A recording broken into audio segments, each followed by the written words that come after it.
안녕하세요, 율리입니다. 오늘은 충주시 풍동에 있는 임경업 장군의 묘소에 왔습니다.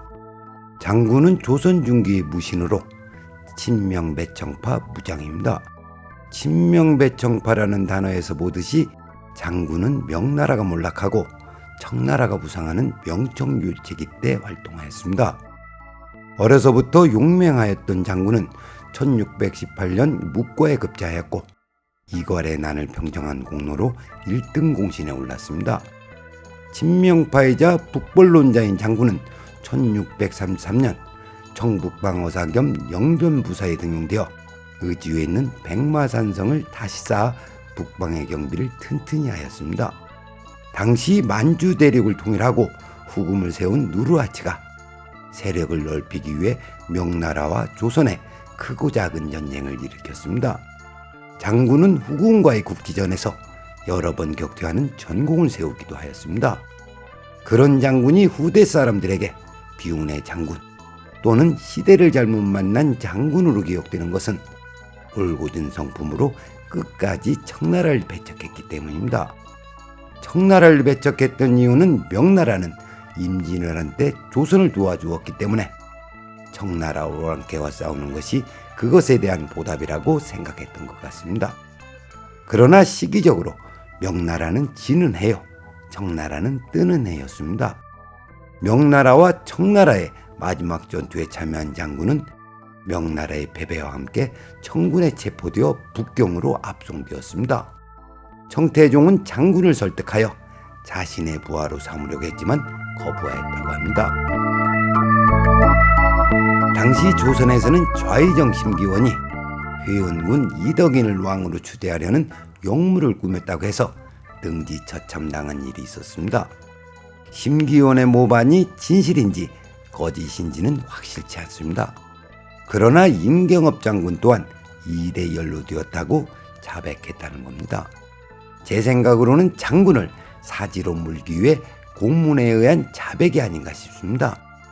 인조는 청나라 감옥에 갇힌 장군을 신문하기 위해 청나라의 환국을 요청하였고 그렇게 해서 조선 땅으로 돌아오게 되었습니다.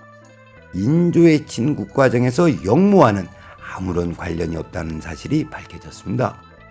그러자 장군을 시기한 김자점이 나라를 배신하고 남의 나라에 들어가 국법을 위반했다는 이유를 들어 형리를 시켜 장살하였습니다.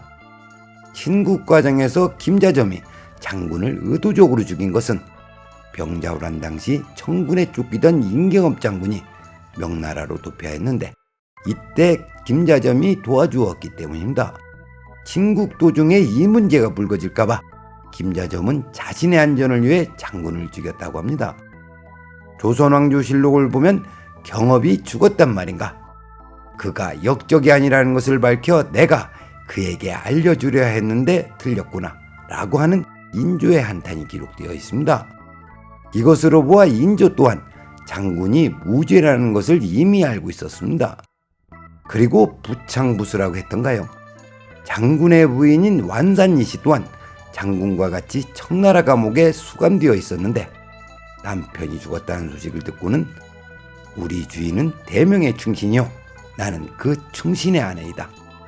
오랑캐의 옥중에서 남편의 충절을 욕보일 수가 있는가? 라고 하며 품에서 칼을 꺼내 자결했다고 합니다.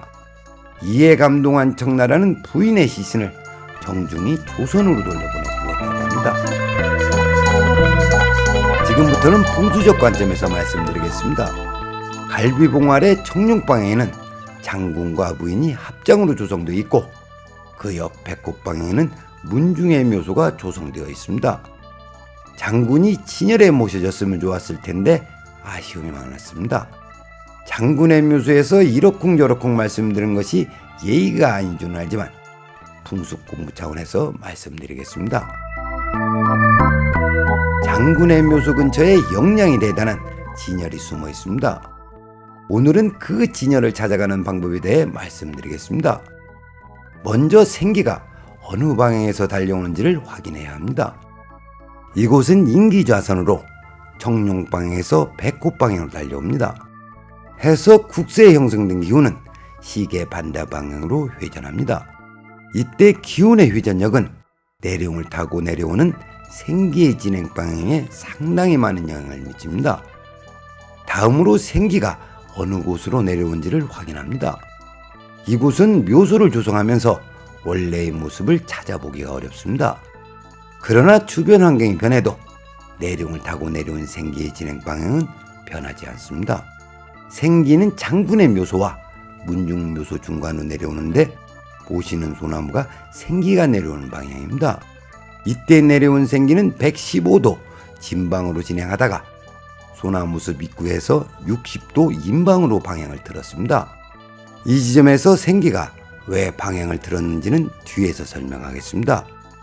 생기가 방향을 튼 지점을 주변에 있는 나뭇가지를 주어서 표시하였습니다.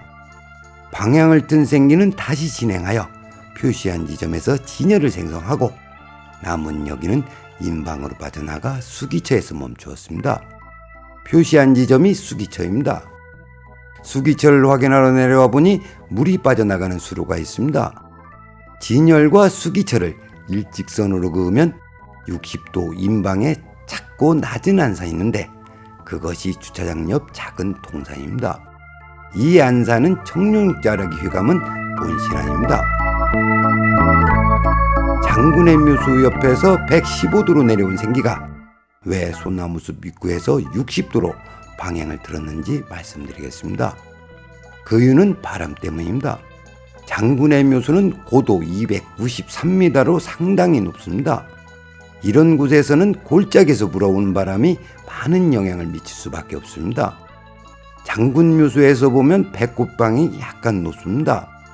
배꼽방이 높다는 것은 배꼽 방향이 허하다는 것을 미루어 짐작할 수 있습니다. 다시 말씀드리면 배꼽 방향의 바람이 무서워 인방으로 방향을 틀어 전진하다가 생기가 가장 안전한 곳에서 진열을 생성하였습니다. 날짐승이 천적으로부터 안전한 곳에 둥지를 틀듯 말입니다. 진열의 길이는 210cm, 폭은 120cm 정도로 합장이 가능한 자리입니다. 이 자리에 임경업 장군을 모셨더라면 하는 아쉬움이 남습니다. 그럼 오늘의 이야기를 정리하겠습니다. 요즘 최혜병의 순직과 특검으로 세상이 시끄럽습니다.